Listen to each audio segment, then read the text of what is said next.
Hello student. आज हम 10th class history के पहले चैप्टर को शुरू करने जा रहे हैं, जिसका नाम है यूरोप में राष्ट्रवाद का उदय। तो यहाँ राष्ट्रवाद शब्द आता है सबसे पहले, जिसकी एक परिभाषा है, जिसका एक अर्थ है अपने देश के प्रति प्रेम की भावना, राष्ट्रवाद कहलाती है। पूरे चैप्टर में इसी भावना को दर्शाया गया है। किस राष्ट्रीय भावना के साथ लोग किस तरह आगे बढ़े हैं, किस तरह उन्होंने जो निरंकुश शासन व्यवस्थाएं रही हैं उन्हें समाप्त किया है और लोकतंत्र की स्थापना है वहाँ की है, स्वयं अपने शासकों का चयन है वो किया है, और इस राष्ट्रवादी भावना से ही नए राष्ट्र हैं वो अस्तित्व में आए हैं। तो इन सब बातों पे हम प्रकाश डालेंगे यहाँ पे इस चैप्टर के अंदर। तो आगे हम इस चैप्टर की शुरुआत करें तो हमें एक चित्र दिखाई देता है, जिसमें आप लोगों की एक कतार दिखाई देगी, जो अपने अपने राष्ट्र ध्वजों को अपने हाथ में लिए हुए एक प्रतिमा से के पास से गुजर रहे हैं, जिसमें आसमान की तरफ देखोगे तो आपको ईसा मसीह या फिर अन्य देवी देवता हैं वो दिखाई देंगे, और जहां से ये लोगों की भीड़ गुजर रही है वहां पर भी एक मूर्ति है, और वो मूर्ति एक नारी रूपक है जो अपने हाथ में एक मसाल लिए हुई है, यानी कि ज्ञानोदय की मसाल, जो लोगों में ज्ञान का संचार करना चाहती है। और एक हाथ में एक विधि पट है, जिसमें लोगों के अधिकारों को चिन्हित किया गया है, लोगों के अधिकारों को लिखा गया है। और इस चित्र को फ्रेडरिक सरियो द्वारा बनाया गया है, और ये चित्र भी उसकी एक कल्पना पर ही आधारित है कि उसने जो सोचा उसको एक चित्र का रूप दे दिया। तो इस लेसन को हम शुरू कर रहे हैं, जो कि 1848 में एक फ्रांसीसी कलाकार फ्रेडरिक सरियो। क्वेश्चन बन जाता है कि फ्रेडरिक सरियो कौन थे। एक फ्रांसीसी कलाकार रहे हैं। 4 चित्रों की एक श्रृंखला बनाई, उनमें सपनों का एक संसार रचा, जो अपने शब्दों में जनतांत्रिक और सामाजिक गणतंत्रों से मिलकर बना था।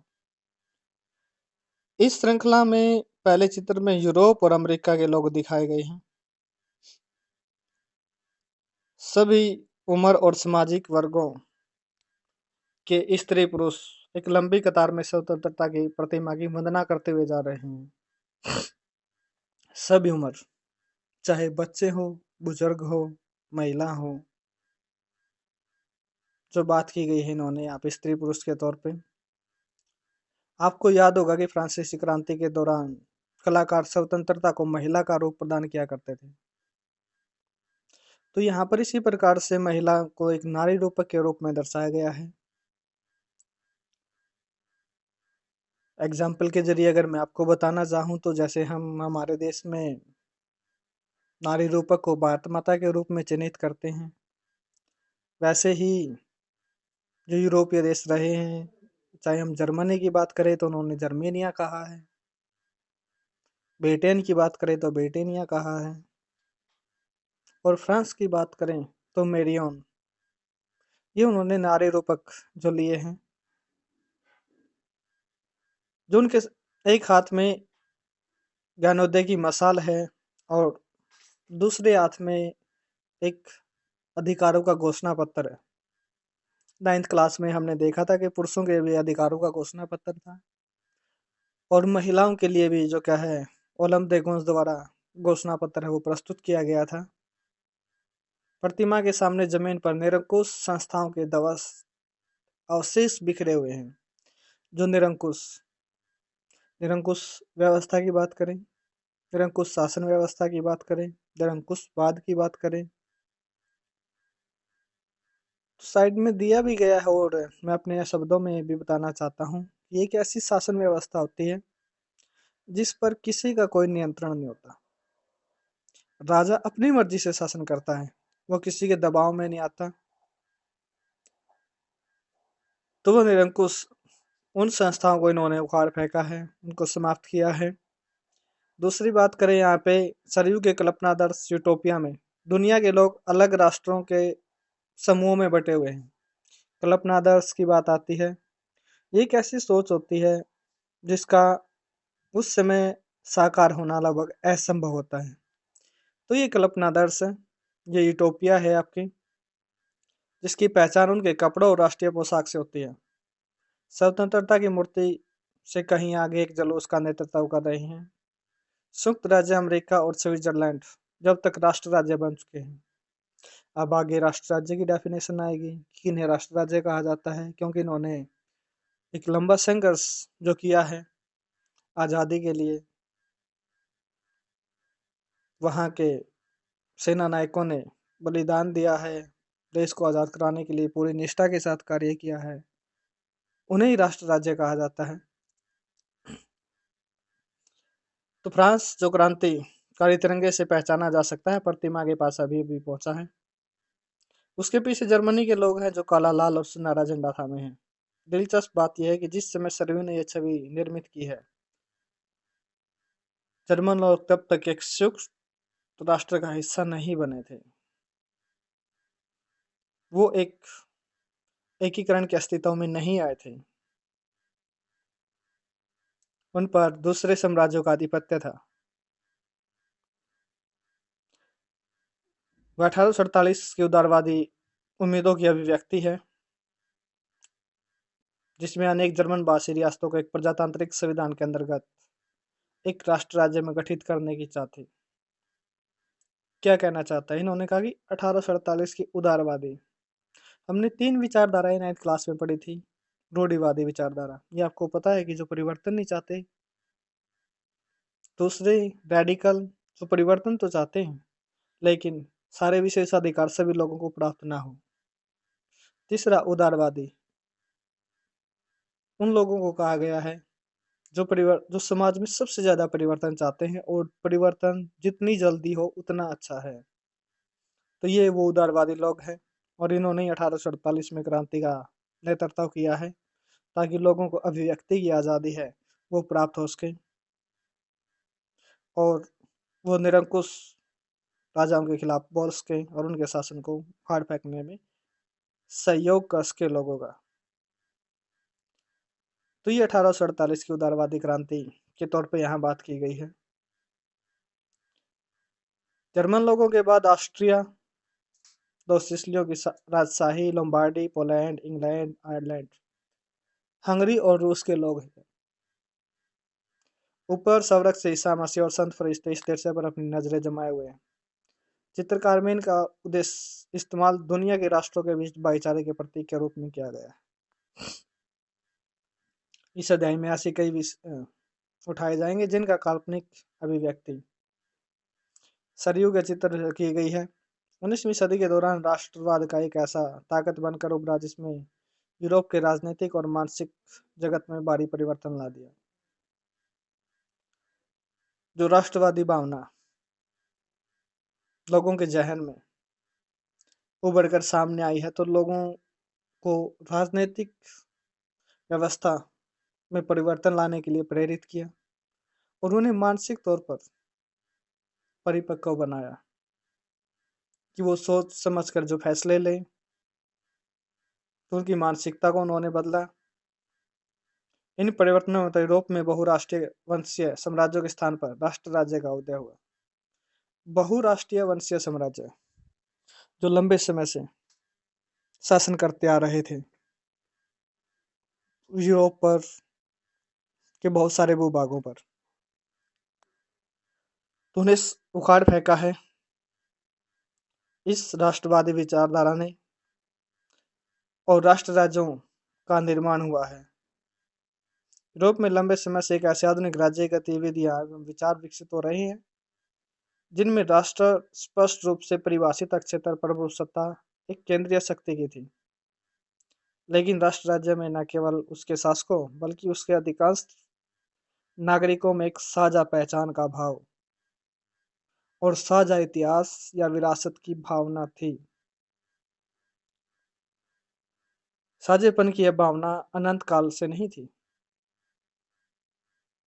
यह संघर्षों, नेताओं और आम लोगों की सरगर्मियों से निर्मित हुई थी। लोगों के अंदर ये भावनाएं पैदा की गई थी और वो पैदा करने में भूमिका निभाई है समाज के जो शिक्षित वर्ग रहा है, जो अपने अधिकारों के प्रति सचेत रहे हैं। उन्होंने लोगों के अंदर ये भावनाएं पैदा की हैं कि वो अपने अधिकारों के लिए लड़ें, संघर्ष करें, तभी उन्हें विजय हासिल हो सकती है। यह अध्याय उन विविध प्रक्रियाओं पर प्रकाश डालेगा जिसके तहत 19वीं सदी के यूरोप में राष्ट्र राज्य और राष्ट्रवाद अस्तित्व में आए। तो राष्ट्र राज्य की बात आती है, सबसे पहले यहाँ पे हम बात करते हैं। एक फ्रांसीसी दार्शनिक है, अर्नेस्ट रेनर। मोस्टली क्वेश्चन यहाँ से पूछा जाता है बहुत बार कि अर्नेस्ट रेनर कौन थे, राष्ट्र राज्य को लेकर उनके क्या विचार रहे हैं। तो अर्नेस्ट रेनर की बात यहाँ आती है, जो कि एक दार्शनिक है, ये भी फ्रांस के ही हैं, जिन्होंने राष्ट्र राज्य की डेफिनेशन दी है 1882 में। शॉर्ट क्वेश्चंस के तौर पे है। सोबोर्न विश्वविद्यालय के अंदर उसने जो क्या है राष्ट्र राज्य की डेफिनेशन दी है। हाँ, हालांकि उसने कहा है कि उन देशों को राष्ट्र राज्य नहीं कहा जा सकता जहां एक ही धर्म के लोग रहते हैं। समझे आप? एक ही धर्म के और एक ही भाषा बोलने वाले लोग जहां रहते हैं वो राष्ट्र राज्य नहीं है, बल्कि राष्ट्र राज्य उन्हें कहा है जहां अलग अलग धर्मों के लोग रहते हैं, अलग अलग जो भाषाएं बोलते हैं, जिन्होंने अपने आप को स्वतंत्र कराने के लिए लंबा संघर्ष है वो किया है, उन्हें राष्ट्र राज्य कहा गया है। उन्होंने अपने जीवन का त्याग किया है, पूरी निष्ठा के साथ उन्होंने कार्य किया है, उन्हें ही उसी देश को राष्ट्र राज्य कहा जाता है। और उस राष्ट्र की अपना अतीत है और वो अतीत बहुत ही गौरवमय है, जिसकी हम कल्पना नहीं कर सकते। पता नहीं कितने अनगिनत महापुरुषों ने, क्रांतिकारियों ने बलिदान दिया,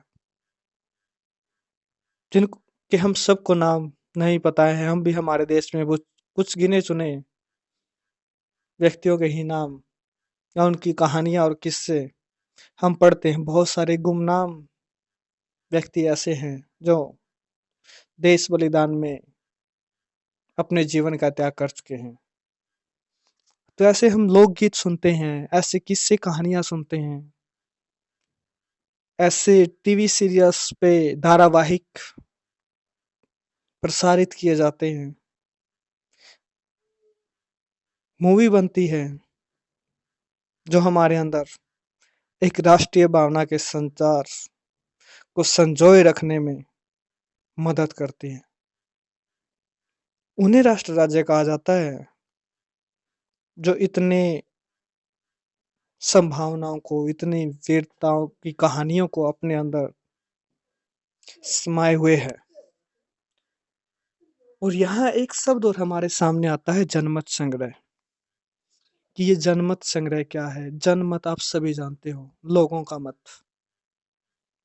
और संग्रह जो यहाँ शब्द दिया गया है, यहाँ पे जो क्या है, प्रत्यक्ष तौर पे हम जो वोट डालकर अपने शासकों का चयन करते हैं, तो यहाँ हमारी राय जानी जाती है कि हमें वो शासक पसंद हैं या नहीं है, कि जो वर्तमान में शासन कर रहे हैं।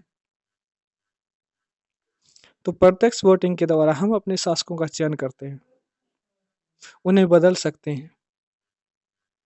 तो ये प्रत्यक्ष जनमत संग्रह की बात यहाँ आती है। हम एक लोकतांत्रिक देश के नागरिक हैं और हम अपने शासकों का चयन करते हैं। इससे हम भली भांति अवगत होंगे। यहाँ इस शब्द को समझने में मैं मानता हूँ कि कोई मुश्किल बात नहीं है। और इसी शब्द को क्या मैं